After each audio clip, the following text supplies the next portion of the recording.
What is going on, everyone? Thank you for tuning in to Lead Up Leadership. So glad you're here today. Been spending a lot of time with leaders talking around the thought, why doesn't my team like me? I think this is a question we should all be asking as leaders, and it should be something that we're seeking to understand so that we can improve ourselves, so that we can shift our energies, so that we can become the kind of people that our team loves to be around and that they want to follow. The first thought is, why doesn't my team like me? Maybe because it's always professional with you and never personal with you. Man, people don't just want to know that you care about their business. They want to know that you care about them personally, that you care about what's going on in their life, that you have some sense, some idea of where they're at and what's going on with them. This makes a huge difference. The second thought, why doesn't my team like me? Maybe it's because you always want to be understood and you never want to understand.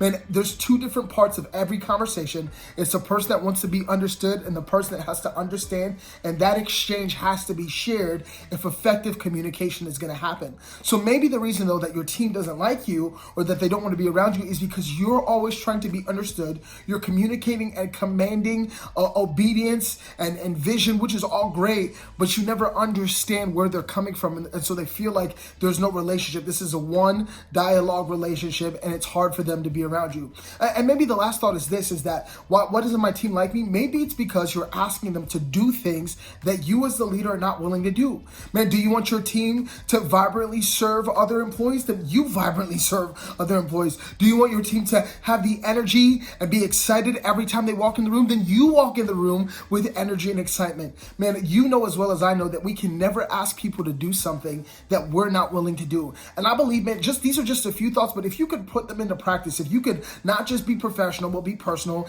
if you could understand, not just be understood, and if you could help your team see that you're willing to do everything that you're asking them to do, that will shift the relationships within your team. Now is the time to lead. Thank you for leading up. Thank you for loving out. Peace.